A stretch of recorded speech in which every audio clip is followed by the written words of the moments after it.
Hi అండి. Good morning. Welcome back to our channel Hema daily vlogs. నేను మీ హేమ. అందరూ ఎలా ఉన్నారు? బాగున్నారా? నేనైతే మీకు ఈరోజు 7 శనివారాల వ్రతంలో మొదటి రోజు నేను ఎలా పూజ చేసుకున్నాను, ఏ నియమాలు పాటించాను అనేది మీకు ఈ వీడియోలో చాలా అర్థమయ్యేలాగా నేను చెప్పడానికి ప్రయత్నిస్తాను. మీకు అంతకుమించి ఏమన్నా డౌట్లు ఉన్నట్టయితే కమెంట్ సెక్షన్లో కమెంట్ చేయండి. నాకు తెలియకపోయినా, నేను పొరపాటు చేసినా తెలుసుకుని అయినా సరే మీకు రిప్లై అనేది ఇస్తాను. ముందుగా చాలా వరకు ఈ వెంకటేశ్వర స్వామి 7 శనివారాల వ్రతం అంటే చాలామంది భయపడిపోతున్నారని అయితే నాకు అర్థమైంది. అంటే ఎంతో నియమనిష్టలతో చేయాలి, చాలా నియమాలు ఉంటాయి, అసలు మనం చేయొచ్చో లేదో, లేదంటే శని గ్రహ ప్రభావం ఉన్న వాళ్ళే చేసుకుంటారేమో, ఎలాంటి నియమాలు పాటించాలి ఏంటి అనేది తెలియక చాలామంది పూజ అంటే భయపడుతున్నారని అయితే అర్థమైంది. నేను ఎలా చేసుకున్నాను, ఏ నియమాలు పాటించాను అనేది సులభంగా మీకు చెప్తానండి. చాలా వరకు నేను కూడా పుస్తకంలో ఉన్న విధి విధానాలే పాటించాను. అలాగే పంతులు గారు చెప్పిన పూజా విధానం ప్రకారమే నేను చేసుకున్నాను. కాకపోతే పంతులు గారి ద్వారా కాదు, నేను చూసుకుని నేర్చుకుని చేసుకున్నాను అనమాట. ఏమన్నా పొరపాట్లు ఉన్నా మీరు కమెంట్ సెక్షన్లో కమెంట్ చేయండి. రెండో వారం అలాంటివన్నీ నేను జరగకుండా చూసుకుంటాను. అసలు ముఖ్యంగా ఈ 7 శనివారాల వ్రతము అనేది ఎవరైనా చేసుకోవచ్చండి. పిల్లలు పెద్దలు ఎవరైనా చేసుకోవచ్చు. మగవారు ఆడవారు ఎవరైనా చేయొచ్చు. కాకపోతే గర్భిణీ స్త్రీలు ఉంటారు కదా, 5-6 నెలలు దాటిన తర్వాత వాళ్ళైతే చేయలేరు కూడాను. ఎందుకంటే 6 నెలలు దాటిన దగ్గర నుంచి పూజలు అలాంటివన్నీ మానేస్తారు, వ్రతాలు కూడా మానేయాలి, పురుడితో సమానము అంటారు కదా అని చెప్పనేసి అప్పుడైతే ఇంకా చేయరు అనమాట. ఈలోపు వాళ్ళు ఎవరైనా సరే, పిల్లలు పెద్దలు ఎవరైనా చేసుకోవచ్చు. ఇంకా శనివారం నాడు మాత్రమే మొదలు పెట్టాలన్నమాట. శనివారం నాడు కూడా కొన్ని నక్షత్రాలు తిథులు వస్తాయి. అవి ఏకాదశి, త్రయోదశి, పౌర్ణమి, లేదంటే పుష్యమి నక్షత్రం, శ్రవణ నక్షత్రం అలా కలిసి వచ్చిన రోజు అయితే చూసుకుంటారు. లేదంటే అవేమీ లేకపోయినా పర్వాలేదండి, ఒక మంచి శనివారం చూసుకొని పూజ అనేది చేసుకోవచ్చు. అసలు మన మనసులో సంకల్పం రావడమే భగవంతుడి ఆశీర్వాదంగా భావించి, తర్వాత మనకి అడ్డంకులు లేకుండా ఒక 2-3 వారాలన్నా అడ్డంకులు లేకుండా చూసుకొని మొదలు పెడితే ఇంకా మంచిదన్నమాట. ఇంకా నెక్స్ట్ శని ఉన్న వారే కాదండి, శని గ్రహ ప్రభావం లేని వాళ్ళు కూడా ఎవరైనా ఈ వ్రతం అనేది చేసుకోవచ్చు. ఈ వ్రతానికి సంబంధించి స్వామివారికి అయితే ఖచ్చితంగా తులసిమాల అయితే ఒకటి స్వామివారికి అలంకరించాలి. ఇంకా నియమాలు ఏంటంటే పగటిపూట నిద్రించకూడదు, భోజనం చేయకూడదు, సాత్విక ఆహారం పాలు పళ్ళు లాంటివి తీసుకోవాలి. ఒకవేళ ఉండలేమో అని అనుకునే వాళ్ళు పగలు ఏదైనా అల్పాహారం లాంటివి తీసుకొని నైట్ కూడా పూజ చేసుకున్న తర్వాత భోజనం చేస్తే సరిపోతుంది. ఈ పుస్తకంలో చూసిన నియమాల ప్రకారం ఉదయం పూట నలుపు వస్త్రములు, సాయంత్రం పూట పసుపు వస్త్రములు ధరించమని చెప్పారు. అది మన వెసులుబాటును బట్టి ఉంటుందండి. నేను ఉదయం అయితే పసుపు కలరు చీర అయితే కట్టుకున్నాను. ఇంకా ఈవినింగ్ వచ్చేటప్పటికి గుడికి వెళ్ళే పని ఉందని చెప్పనేసి అయితే కొంచెం నలుపు రంగు కలిసే డ్రెస్ అయితే వేసుకున్నాను. ఎందుకంటే మన వెంకటేశ్వర స్వామిని ఈ పూజలో శనేశ్వర స్వామిగా భావించి పూజ చేస్తాము. అంటే మనం ఇందాక చెప్పుకున్నట్టుగా ఏలినాటి శని, అర్ధమ శని లాంటివి ఉన్న వాళ్ళకి కూడా వెంకటేశ్వర స్వామి అనుగ్రహం ఉంటే శనేశ్వర స్వామి ప్రభావం అనేది తగ్గుతుందన్న ఉద్దేశంతో మనం అలా భావించి పూజ చేసుకుంటాము. అందుకనే శనేశ్వర స్వామికి ఇష్టమైనటువంటి నలుపు రంగు వస్త్రములు, నువ్వుల ఉండలు కూడా మనము ప్రసాదంగా చేసి పెట్టాలన్నమాట. ఆయనకి ఇష్టము కదా, నల్ల నువ్వులైనా పర్లేదు, తెల్ల నువ్వులైనా పర్లేదు. అలా మనం ఈ నువ్వుల ఉండలు అనేవి 7 సంఖ్యలో ఉండేటట్టు, 7 కొండల వాడు 7 అనే సంఖ్య ఇష్టము కాబట్టి పళ్ళు ఏవి పెట్టినా 7 పళ్ళు పెట్టచ్చు. అవి అన్ని రకాలు కలిపైనా పెట్టచ్చు, ఒకే రకం 7 పళ్ళు అయినా పెట్టచ్చు, 7 నువ్వులు ఉండలు పెట్టచ్చు. అలాగే వెంకటేశ్వర స్వామికి ఇష్టమైన శనివిడి, వడపప్పు, పానకం లాంటివి కూడా పెట్టుకోవచ్చు. మన ఓపిక కొలది ఏదైనా నైవేద్యం ఉండైనా పెట్టుకోవచ్చు. కానీ మనం మాత్రం పగలు వండిన పదార్థాలు ఆహారంగా తీసుకోకూడదు. కేవలం పాలు పళ్ళు లాంటివి వండకుండా ఉన్నటువంటి పదార్థములు, శనివిడి, ఆ చిమ్ని ఉండలు కానీ పళ్ళు కానీ అలాంటివి మాత్రమే మనం పూజించాలి. సాయంత్రం కూడా పూజ చేసుకోవాలి. నుదుటి మీద తప్పనిసరిగా తిరునామం అనేది పెట్టుకోవాలన్నమాట. ఈరోజు పూజ చేసుకునేవాళ్ళు ఎవరైనా సరే నుదుటి మీద స్వామివారిలాగా తిరునామాలు పెట్టుకోవాలన్నమాట.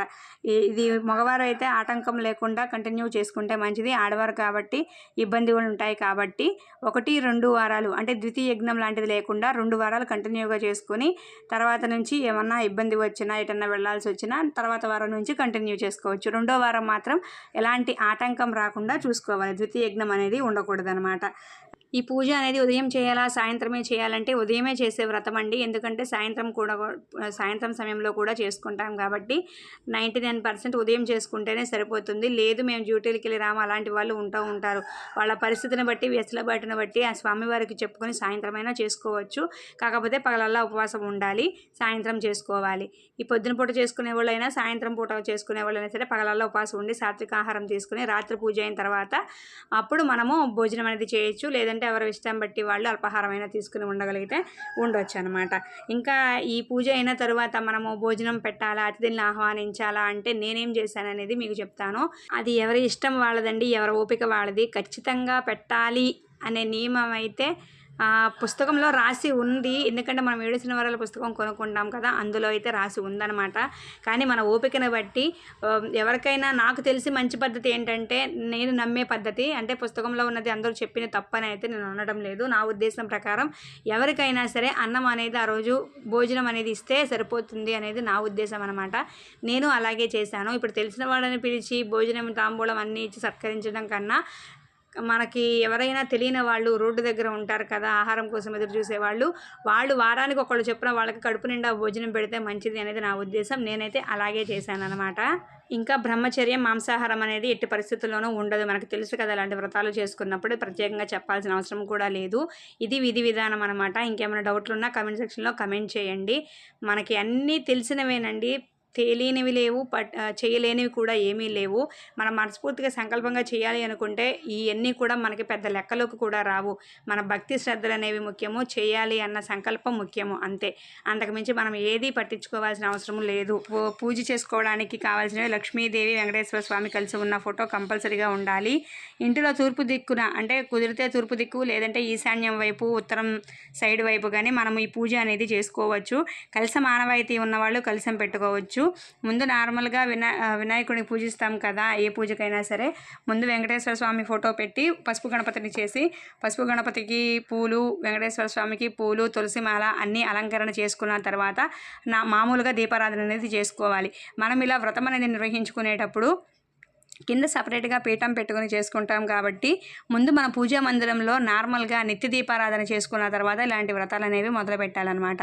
ఇంట్లో పూజ, తులసి పూజ తర్వాత మనం వ్రతం అనేది ప్రారంభించుకోవాలి. అంతేగాని ఇంట్లో పూజ అవ్వకుండా కింద మనం వ్రతం అనేది స్టార్ట్ చేయకూడదు అనమాట. ఇక్కడ నేను వెంకటేశ్వర స్వామి ఫోటో అన్నీ పెట్టుకుని అలంకరణ చేసి పూజ అయితే మొదలు పెడుతున్నాను. ఇంట్లో దీపారాధన, తులసిమ్మకి పూజ అయితే అప్పటికి అయిపోయిందనమాట. మాకు కలశం అనేది ఉన్నది. వరలక్ష్మి వ్రతానికి, వినాయక చవితికి కలశం అనేది పెడతాం కాబట్టి నేనైతే కలశం అనేది పెట్టుకున్నాను. వెంకటేశ్వర స్వామికి పసుపు రంగు క్లాత్ అంటే ఇష్టం కాబట్టి పీట మీద పసుపు రంగు క్లాత్ అయితే వేసుకున్నాను అనమాట. ఇంకా ఈ వెంకటేశ్వర స్వామికి నార్మల్గా దీపారాధన చేసుకోవడంలో దీపారాధన కుందు ప్రమిదలలో నేను ఇక్కడ 7 ఒత్తులు వేయాలి కాబట్టి 3 ఒత్తులు ఒక ప్రమిదలో, 4 ఒత్తులు ఒక ప్రమిదలో వేసి దీపారాధన అనేది చేసుకోవాలి ముందు. ఇప్పటి వరకు మనము విధానాలు ఏమిటి, నియమాలు ఏమిటి అనే విషయం తెలుసుకున్నాము. నేనేమైనా చెప్పడం మర్చిపోయినా కూడా మీరు కమెంట్ సెక్షన్లో అడిగినా మీకు ఏమైనా సందేహం ఉన్నవి నేను తప్పకుండా సమాధానం అనేది రిప్లై ఇస్తాను అనమాట. ఎందుకంటే అన్నీ గ్యాదర్ అవుతున్నాయో లేదో పాయింట్స్ అన్నీ అనేది నేను ఆలోచిస్తే మ్యాక్సిమం వస్తున్నాయని అనిపిస్తుంది. ఎందుకంటే ఒక్కొక్కరికి ఒక్కొక్క డౌట్ వస్తుంది కాబట్టి మీకు ఏమైనా డౌట్ వచ్చినా కమెంట్ సెక్షన్లో కమెంట్ చేయండి తప్పకుండా. ఇక్కడ నేను పూజ అనేది చేసుకుంటూ ఉంటాను. పూజ ఎలా చేసుకోవాలనేది కూడా మీకు క్లుప్తంగా చెప్తాను. ఇక్కడ నేను నార్మల్గా దీపారాధన చేసుకున్నాను, ముడుపు అనేది స్వామివారికి కట్టుకున్నాను. కావాల్సిన పూజా సామాగ్రి వీడియోలో మీకు చెప్పాను కదా నేను ముడుపు కట్టుకుంటాను అని చెప్పనేసి. ఈ 7 శనివారాలకి సంబంధించి నేనైతే ముడుపు కట్టుకున్నాను అనమాట. అది ఎప్పుడు తిరుపతి వెళ్తే అప్పుడు నేను అక్కడ స్వామివారికి సమర్పిస్తాను అని అయితే మనసులో సంకల్పం అనుకున్నాను. అందుకనే ఆ ముడుపులు ఏమి పెట్టాననేది మీకు చెప్పట్లేదు వివరంగా. ఒక్కొక్క దానికి ఒక్కొక్కటి ఉంటుందండి. ఇప్పుడు ఆర్థిక సమస్యలు అయితే డబ్బులు ముడుపుగా కట్టుకోవాలంట. ఇల్లుకు సంబంధించింది అయితే చిన్నది ఇంటి బొమ్మ ఉంటుందంట, నాకు తెలియదండి. సంతానం కావాలంటే అలా సంతానానికి సంబంధించి వెండి బొమ్మలు ఉంటాయంట, ప్రతిమలు. అవి అయితే ముడుపు కట్టుకుని స్వామివారికి ఇస్తారంట. అవి నేను చేయలేదు కాబట్టి నేను వాటి గురించి అంత కరెక్ట్గా అయితే మీకు చెప్పలేను. మీరు ముడుపు కట్టుకోవాలి అనుకుంటే వెంకటేశ్వర స్వామి గుడికి వెళ్ళి పంతులు గారిని ఇలా పలానా సమస్య మీద మేము ఇబ్బంది పడుతున్నాము, మేము ముడుపు కట్టుకోవాలనుకుంటున్నాము అంటే వాళ్ళే చెప్తారు. పంతులు గారే మనకు వివరంగా చెప్తారనమాట ముడుపు కట్టుకునే ఉద్దేశం ఉంటే. నేను ఇలా సంకల్పం చెప్పుకొని ముడుపు అయితే కట్టుకొని పూజ అయితే మొదలుపెట్టాను.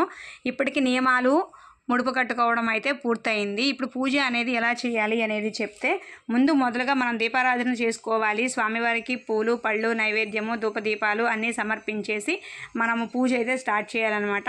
ఫస్ట్గా ఆవాహనం చేసుకోవాలి. ఇవి షోడశోపచారాలు అంటారండి. షోడశోపచారాలు అంటే మనము స్వామివారికి చేసే ఉపచారాలు అనమాట. ఇప్పుడు మనకి సింపుల్గా మీకు చెప్పాలంటే, మన ఇంటికి చుట్టాలు వస్తున్నారు అంటే మనం ఎలా ఫీల్ అవుతాము? వాళ్ళు రాగానే కాళ్ళకు కడుక్కోవడానికి నీళ్ళు ఇస్తాము, స్నానం చేయడానికి నీళ్ళు ఇస్తాము, టవల్ ఇస్తాము, బట్టలు ఇస్తాము, అలా రకరకాలుగా మనము వాళ్ళకి ఏమేమైతే మర్యాదలు చేస్తామో అవన్నీ కూడా మనకి దేవుడికి చేసే వాటిని షోడశోపచారాలు అని అంటారనమాట. ఫస్ట్గా ఆవాహనం. మనం మనసులో ధ్యానం చేసుకోవాలి. ముందు స్వామి, నేను ఇలా 7 శనివారాల పూజ చేసుకుంటున్నాను, మీరు తప్పకుండా వచ్చి మా పూజని స్వీకరించి మమ్మల్ని అనుగ్రహించి వెళ్ళవలసిందిగా కోరుకుంటున్నాము అని చెప్పని ముందు ధ్యానం అయితే స్వామివారికి చెప్పుకొని ధ్యానం చేసుకోవాలన్నమాట. తర్వాత ఆవాహనం చేసుకోవాలి. అంటే స్వామివారిని రమ్మన్నట్టు. మనకి పుస్తకంలో మంత్రాలు చదవడం వస్తే మంత్రాలు చదువుకుంటూ చేసుకోవచ్చండి. లేదంటే ఇంకా ఈజీగా చెప్పాలి అంటే, ఓం శ్రీ అలివేలు మంగ పద్మావతి సమేత వెంకటేశ్వర స్వామినే నమః ఆవాహయామి అనుకోవడం సరిపోతుంది. ఆ పేరు పూర్తిగా చదివి స్వామివారిని ఆహ్వానిస్తున్నట్టు అనమాట. శ్రీ అలివేలు మంగ పద్మావతి సమేత వెంకటేశ్వర స్వామినే నమః ఆసనం సమర్పయామి. కూర్చోమని 2 అక్షంతలు సమర్పిస్తాము. ఓం శ్రీ అలివేలు మంగ పద్మావతి సమేత వెంకటేశ్వర స్వామియే నమః పాద్యం సమర్పయామి అంటే కాళ్ళు కడుక్కోవడానికి నీళ్ళు ఇచ్చినట్టు. ఇవన్నీ పుస్తకంలో ఉంటాయండి, కానీ అవి మంత్రాలతో ఉంటాయి. కింద బ్రాకెట్లో ఉంటుంది అన్నమాట. ఇప్పుడు నేను చెప్పింది అలివేలు మంగ పద్మావతి సమేత వెంకటేశ్వర స్వామి నమః అనేది కింద ఉంటుంది. అది ఒక్కటి చదువుకుని మనము ప్రతిదీ సమర్పిస్తే భగవంతునికి సరిపోతుందన్నమాట. అలా ఉపచారాలన్నీ చేయాలి. ఆవాహనం, ఆసనం, పాద్యం, ఆర్ఘ్యం, ఆచమనీయం, స్నానం, వస్త్రం, యజ్ఞోపవీతం, గంధం, పుష్పం, తర్వాత అంగ పూజ అని ఉంటుంది. అంటే మనము స్వామివారికి పాదాల దగ్గర నుంచి శిరస్సు వరకు కూడా ప్రతి శరీర భాగానికి సంబంధించి 2 అక్షంతలు వేసుకొని పూజ అనేది చేసుకోవాలన్నమాట. తర్వాత ధూపం అనేది సమర్పించాలి. మంత్రపుష్పము, ప్రదక్షిణ, నైవేద్యము, తాంబూలము, నమస్కారము, ఇంకా వివిధ ఉపచారాలు అనేవి చాలా ఉంటాయి అన్నమాట.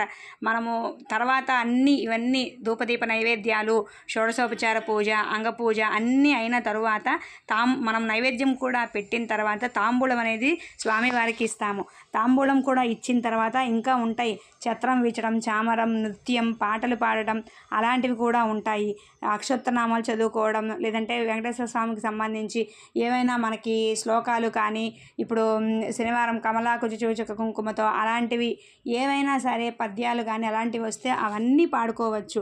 అవన్నీ పాడుకుని అన్నీ మనం చేయవలసిన ఉపచారాలన్నీ స్వామివారికి అన్నీ చక్కగా చేసిన తర్వాత మంగళహారతి ఇచ్చుకోవాలి. మంగళహారతి ఇచ్చుకున్న తర్వాత మనము స్వామివారికి క్షమాపణ చెప్పాలి. అంటే నా ఆలోచనలలో కానీ, నా ధ్యాసలో కానీ, నా పూజలో కానీ, నేను చదివిన మంత్రాల్లో కానీ, నేను చేసిన ఉపచారాలలో కానీ, నేను చేసిన ఎలాంటి ఈ పూజకు సంబంధించిన పనిలో అయినా సరే లోటుపాట్లు కానీ, పొరపాట్లు కానీ, తప్పులు కానీ ఏమి జరిగినా సరే మన్నించమని చెప్పి మనం స్వామివారిని క్షమాపణ అనేది కోరుకోవాలన్నమాట. తర్వాత మనం ఇలా ఉపచారాలన్నీ అయిపోయిన తరువాత మనం స్వామివారికి కొన్ని చదువుకోవాల్సినవి ఉంటాయన్నమాట. అవి వెంకటేశ్వర సుప్రభాతం కావచ్చు, ప్రపత్తి, మంగళశాసనం పారాయణ చదువుకోవాలి, గోవిందనామాలు చదువుకోవాలి, వెంకటేశ్వర స్తోత్రము, అష్టోత్తర శతనామావళి, అలాగే పద్మావతి అమ్మవారి అష్టోత్తర శతనామావళి, మహాలక్ష్మి అమ్మవారి అష్టోత్తర శతనామావళి ఇవన్నీ కూడా చదువుకోవాలి. అలాగే తరువాత మనము ఈ శనీశ్వర స్వామి యొక్క సంబంధించినటువంటివి కూడా అన్నీ చదువుకోవాలి. ఇవి పుస్తకంలో కానీ కొంతమంది వీడియోస్ నేను చూసిన దాన్ని బట్టి ఎలా ఉంటుందంటే, వెంకటేశ్వర స్వామికి సంబంధించి మొత్తం పొద్దున పూట చదువుకొని నైవేద్యం పెట్టి పూజ చేసుకున్న తరువాత సాయంత్రం పూజ కథ అనేది వినాలి అనేదైతే ఒక రకంగా ఉంది. నేను మాత్రం మొత్తం ఉదయం పూటే చేసుకున్నాను అనమాట. అంటే పూజ, ఈ షోడశోపచారాలు కానీ, పూజ కానీ, వ్రతకథ కానీ అన్నీ ఉదయమే చేసుకున్నాను. ఎందుకంటే మళ్ళీ సాయంత్రం మామూలుగా చేసుకుందాము, ఉదయం మా హస్బెండ్ కూడా ఉన్నారు కాబట్టి కథ అనేది చదవడం, ఇద్దరు వింటాము, ఇద్దరు ఉన్నాము కదా అని చెప్పనేసి అయితే ఉదయం పూటైనా చదివేసుకోవచ్చండి కథ. నేనేం చేశానంటే ఇక్కడ షోడశోపచారాలు, మామూలు పూజ, ధూపదీప నైవేద్యాలు అన్నీ పెట్టేసి ఇక్కడ నేను కథ కూడా చదివేసుకున్నాను. కానీ వెంకటేశ్వర స్తోత్రం కానీ, స్వామివారికి సంబంధించినవి ఇవి ఉంటాయి కదా, సుప్రభాతము, ప్రపత్తి, మంగళాశాసనం ఇవన్నీ కూడా నేను మా హస్బెండ్ పిల్లలు వెళ్ళిపోయిన తరువాత అయితే కూర్చుని చదువుకున్నాను. అది వేరే వీడియో అప్లోడ్ చేస్తాను. నేను పూజ అయిన తర్వాత నుంచి నైట్ వరకు ఎలా పూజ చేసుకున్నాను, ఏమేం చేశాను అనేది వేరొక పూజలో కూడా మీకు వేరొక వీడియోలో మీకు క్లుప్తంగా చక్కగా అర్థమయ్యేలాగా చెప్తాను. ఇక్కడికి అర్థమైందనే అనుకుంటున్నాను నేను ఇక్కడ స్వామివారికి తెల్ల నువ్వుల ఉండలు 7, చనివిడి, వడపప్పు, పానకము, 7 పళ్ళు అయితే స్వామివారికి నైవేద్యంగా సమర్పించాను. సాయంత్రం పూజ సమయానికి ఏదైనా ఒక తీపి పదార్థం ఏదైనా చేద్దాము అని అయితే అనుకున్నాను అనమాట. అందుకనే ఉదయం వాటిలతో స్వామివారికి అయితే పూజ చేసుకుని నైవేద్యంగా సమర్పించేశాను. ఇంకా పూజ కథ అంతా అయిపోయిన తర్వాత కర్పూర నీరాజనం అయితే స్వామివారికి ఇచ్చాను అనమాట. ఏమీ లేదండి, చాలా సులభంగా చేసుకోవచ్చు. మనం కావాల్సినవన్నీ కూడా వీడియో అప్లోడ్ చేసాము. అందులో లిస్ట్ లాగా రాసుకొని అన్నీ దగ్గర పెట్టేసుకొని చక్కగా స్వామివారిని అలంకరించుకొని మనము కూడా నియమాలు పాటించుకుంటూ షోడశోపచార పూజ చేసుకొని ధూపదీప నైవేద్యాలు సమర్పించుకొని కథ చదువుకొని అష్టోత్తర నామాలు ఇలాంటివన్నీ సుప్రభాతం చదువుకొని చక్కగా మనస్ఫూర్తిగా నైవేద్యం మనం చేయగలిగినంతలో పెట్టుకొని చక్కగా ధూపదీప నైవేద్యాలు అన్నీ హారతి అన్నీ నమస్కారము క్షమాపణ అన్నీ చేసుకొని దండం పెట్టుకుంటే మనస్ఫూర్తిగా పొద్దున పూట ఉదయం పూట పూజ అనేది సంపూర్ణమైపోతుంది అనమాట. దానికి భయపడాల్సిన పనే లేదు, అస్సలు భయపడాల్సిన పని లేదు. నాకు చాలా సంతోషం అనిపించింది అనమాట. ఏవేవో హడావిడ్లు ఏవో హంగామాలు చూడకుండా మనకు వచ్చిన విధంగా పుస్తకం ఉంటే చాలండి, సమస్తం ఉన్నాయి ఆ పుస్తకంలో. అంతకీ పుస్తకం చదవడం రాదు అని అనుకున్న వాళ్ళు ఫోన్లో పెట్టుకున్నా సరే పంతులు గారు గంటన్నర టైం పెట్టుకుని చక్కగా అన్ని మంత్రాలు చదువుతూ చక్కగా చేయిస్తున్నారు. ఆ వీడియో ఒకటి మనం పెట్టుకున్న చక్కగా సరిపోతుంది. మనకి ఏమేం చేయాలో పక్క నుండి చెప్తారు. అక్షంతలు వేయండి, నమస్కారం చేయండి, దీపం చూపించండి స్వామివారికి అని చెప్పనేసి అయితే ఎన్నో రకాలుగా చక్కగా చెప్తున్నారు. అలా చేసుకున్నా మనకు సరిపోతుంది. కానీ అసలు పూజ అంటే భయపడాల్సిన పనే లేదు, చాలా సులభంగా సరిపోతుంది. మనకి భగవంతుడు అనుగ్రహం లేనిదే మనం ఏదీ చేయలేము. మనకు తెలిసిందే కదా, శివుడు ఆజ్ఞ లేనిదే చేమైనా కొట్టదు అని. చేమే కొట్టలేనప్పుడు దేవుడు ఆజ్ఞ లేకపోతే మనం ఇంత పెద్ద వ్రతం స్వామివారి వ్రతం చేసుకుంటున్నామంటే ఆయన అనుగ్రహం లేకుండా ఉంటుందా? మనకు ఆలోచన వచ్చిందంటే ఆ స్వామివారి అనుగ్రహం లేకుండా ఉంటుందా? ఆ అనుగ్రహం ఉండబట్టే మనల్ని స్వామివారు చూడబట్టే మనం ఇంతవరకు వెళ్ళి ఇలా పూజ అనేది చేసుకోగలుగుతున్నాము. అంతేగాని ఆ అనుగ్రహం వచ్చిందనడానికి సంకేతం ఇదే. మన మనసులో ఎప్పుడైతే అనిపిస్తుందో అదే శుభసూచకం అన్నమాట. అంతేగాని భయపడకూడదు. ఎలాంటి ఆలోచనలు ఎలాంటి టెన్షన్లు నేనేమైనా తప్పులు చేసేస్తానా, నేను ఏమైనా పొరపాట్లు చేసేస్తానా అనే భయం అనేది కూడా ఎవరు పెట్టుకోవసరం లేదు. ఈ పూజే కాదు, ఏ పూజ అయినా సరే అలాంటి భయాలు ఏమీ పెట్టుకోవసరం లేదనమాట. చక్కగా తాంబూలం ఇచ్చుకునే స్వామివారికి ఒక మనిషి చక్కగా మనకి ఇష్టమైన వారి ఇంటికి వస్తే ఎలా చూసుకుంటామో అలా స్వామివారిని చూసుకుంటే సరిపోతుందండి. ఇంకా ఏమీ చేయక్కర్లేదు, ఏయో చేయక్కర్లేదు. అలంకరణలు డెకరేషన్లు కూడా చేయక్కర్లేదు. అస్సలు ఇప్పుడు చెప్తున్నాను, నిజంగా పూజ సామాగ్రి కొనడానికి వెళ్ళినప్పుడు బయట రేట్లు ఎలా ఉన్నాయంటే చాలా చాలా దారుణంగా ఉన్నాయి. కొబ్బరికాయలు కానీ పూలు కానీ చాలా ఉన్నాయి. అవన్నీ మేము కొనలేము అనుకున్నా కొనొద్దు, పర్వాలేదు. మన ఇంట్లో పూచిన ఒక పువ్వో లేకపోతే 10 రూపాయలకు వచ్చిన పువ్వులు స్వామివారికి పెట్టి మనస్ఫూర్తిగా చేసుకోండి చాలు. అంతేగాని 50 రూపాయలు 100 రూపాయలు పెట్టి అన్ని పూలు అలంకరణ చేస్తేనే పూజ అవ్వదండి. మన మనసు ముఖ్యం, మన భక్తి ముఖ్యం, మనకు చేయాలనుకున్న సంకల్పం ముఖ్యం, మనం చేసే తీరు ముఖ్యం, అంతే. అంతకుమించి ఏమీ లేదు. అందులో భయపడాల్సిన అవసరమే లేదు. ఒక పువ్వు పెట్టుకున్నా చాలు, ఒక అగరబత్తి వెలిగించుకుని ఒక దీపం పెట్టుకుని చక్కగా చేసుకున్నా చాలు. మనకి పుస్తకంలో యథాప్రకారంగా ఉంది, లేదంటే వీడియోలో చెప్పినట్టుగా మనము ఒకదాని తర్వాత ఒకటి అన్నీ చేసుకున్నా చాలు. పూజ సంపూర్ణమవుతుంది, పరిపూర్ణమవుతుంది, చాలా బాగుంటుంది. అంతేగాని పూజ గురించి ఎలాంటి భయాలు ఆందోళనలు మాత్రం ఎవరూ పెట్టుకోవద్దు. చేసుకోండి, మంచి జరుగుతుంది, అందరికీ మంచి జరుగుతుంది. నేను ఏదో ఇప్పుడు ఈ వీడియోలు చూసిన వాళ్ళందరూ కూడా మా కోరిక తీరింది అని అయితే చాలామంది చెప్తున్నారు. నేను కోరిక తీరాలి అని అయితే నేను మనసులో ఈ పూజ అయితే చేసుకోవట్లేదండి. స్వామివారి అనుగ్రహం మా మీద కావాలి అంతే, అంతకుమించి ఇంకేమీ వద్దు. ఆయన అనుగ్రహం ఉంటే సకల సంపదలు ఉన్నట్టే, అదొక్కటి చాలు. ఆ అనుగ్రహం కోసమే పూజ చేసుకోవడం అనేది, అంతే.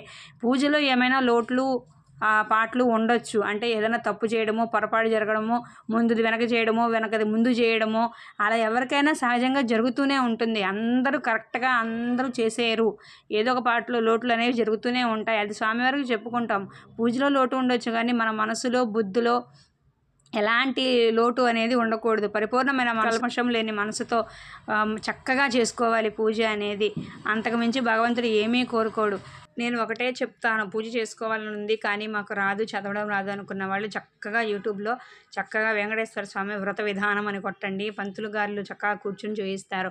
అలా చేసుకుంటే ఇంకా తృప్తిగా ఉంటుంది. నాకేంటంటే అలా చదువుతుంటే నా ధ్యాస అటు ఇటు వెళ్ళిపోతుంది. అలా వెళ్ళనివ్వకూడదు, స్వామివారి మీదే ఉండాలి నా ధ్యాస అని చెప్పని నా ఓన్గా నేనే పుస్తకం ఓపెన్ చేసుకుని నా నోటితో నేనే చదువుకున్నాను.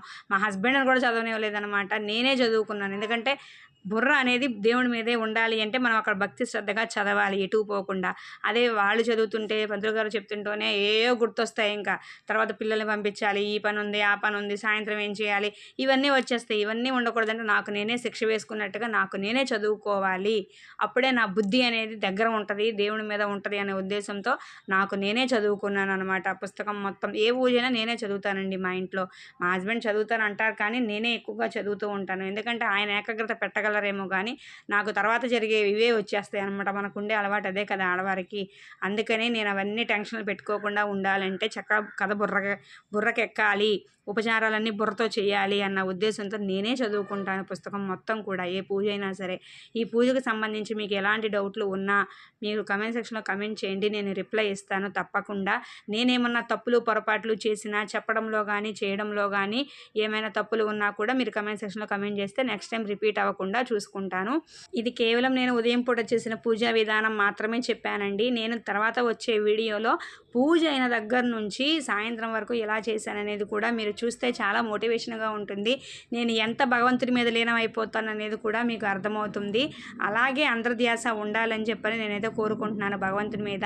ఇక్కడ వ్రత కథ అయితే పూర్తిగా చదువుకుంటున్నాను. పూర్తిగా కథ అయిన తర్వాత స్వామివారికి అయితే చక్కగా అన్ని క్షమాపణ, నమస్కారము, ప్రదక్షిణ అన్నీ చేసుకొని స్వామివారికి కొబ్బరికాయ అయితే కొట్టాను. కొబ్బరికాయ కొట్టి కర్పూర హారతి, మంగళహారతి అనేది స్వామివారికి అయితే ఇచ్చానమాట.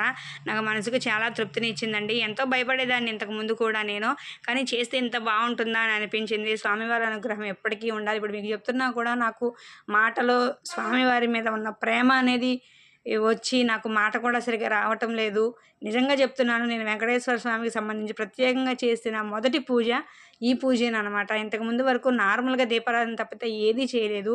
ఆ స్వామివారి అనుగ్రహం నాకు కావాలి అని కోరుకుంటున్నాను. ఇంకొక చిన్న విషయం ఏంటంటే, అసలు నేను ఈ పూజ చేద్దాము అని 2 సార్లు మనసులో అనుకున్నాను. 2 సార్లుగా. ఒకసారి అనుకున్నప్పుడు ఆ రాత్రి స్వామివారి కల్లోకి వచ్చారు. మా ఫ్యామిలీ మొత్తం తిరుపతిలో ఉన్నట్టు కల వచ్చింది. మళ్ళీ ఇంకొకసారి అనుకున్నాను, అప్పుడెప్పుడో అనుకున్నాను, అవ్వలేదు, మళ్ళీ చెయ్యాలి, ఎలా అయినా చెయ్యాలి అని అనుకున్నాను. మళ్ళీ అలాగే కల వచ్చిందనమాట నాకు. 2 సార్లు స్వామివారి ఆశీర్వాదం నాకు వచ్చిందని నేను మనస్ఫూర్తిగా భావిస్తున్నాను. కానీ నేను దసరా టైంలో ఒకసారి చేద్దాం అనుకున్నాను, కానీ మొదటి వారం అనుకున్నట్టు చేస్తే అయిపోయేది. రెండో వారం చిన్న ఆటంకం అనుకోకుండా వచ్చిందనమాట. అది స్వామివారికి తెలుసు కాబట్టే ఇంకా నాకు మొదటి వారము నన్ను చేయనివ్వలేదు అని ఆపారనిపించింది. ఎందుకు నాకు స్వామివారి సమయం ఇవ్వట్లేదేమో అని అనిపించింది. కానీ ఎదురు జరగబోయేది నాకన్నా భగవంతునికి తెలుసు కాబట్టి నీకు ద్వితీయ యజ్ఞం కలుగుతుంది వద్దు అన్నట్టుగా మొదలు పెట్టనివ్వలేదనమాట. ఇప్పుడైతే స్వామివారి దయ వల్ల నేను మొదలు పెట్టాను. నాకు చాలా సంతోషం అనిపించింది. పిండి ప్రమిదలు చేసుకుని ఉన్నంతలో తృప్తిగా సంతోషంగా అయితే నేను స్వామివారికి పూజ అనేది చేసుకున్నాను అనమాట. తర్వాత మేము ప్రదక్షిణలు అనేవి చేసుకున్నాము, నమస్కారం చేసుకున్నాము. చాలా సంతోషం అనిపించింది. నేను అదే చెప్పుకున్నాను, పూజలో లోటుపాట్లు జరిగినా, నేనేమన్నా మంత్రాలు చదవడంలో తప్పులు జరిగినా, పొరపాట్లు జరిగినా క్షమించమనే కోరుకున్నాను. స్వామివారి అనుగ్రహం కావాలని అయితే మనస్ఫూర్తిగా నేను కోరుకున్నాను. మామూలుగా ఎవరైనా సరే వీడియో చూసినప్పుడు పూజ ఎలా చేసుకోవాలి, నేను ఎలా చేసుకున్నాను అనేది చూపిస్తారు. కానీ నేను ఇక్కడ మాత్రం నా మనసులో ఉన్న భావాలను కూడా మీతో నేను షేర్ చేసుకుంటున్నాను. భగవంతుడు అంటే అంత మంచి పాజిటివ్ ఎనర్జీ లాగా అనిపిస్తుంది అనమాట. అది కూడా నేను మీతో షేర్ చేసుకుంటున్నాను. అందరూ ఇలా చెప్పడం అనేది నేనైతే చూడలేదు. తృప్తిగా చేసుకుంటారు ఓకే, కానీ నేను మీతో షేర్ చేసుకున్నంతగా ఎవరు షేర్ చేసుకోలేదైతే అనిపిస్తుంది. మొదటి వారం పూజ ఇలా జరిగింది. నెక్స్ట్ వీడియో తప్పకుండా చూడండి. వీడియో నచ్చితే లైక్ చేయండి. ఓం నమో వెంకటేశాయ.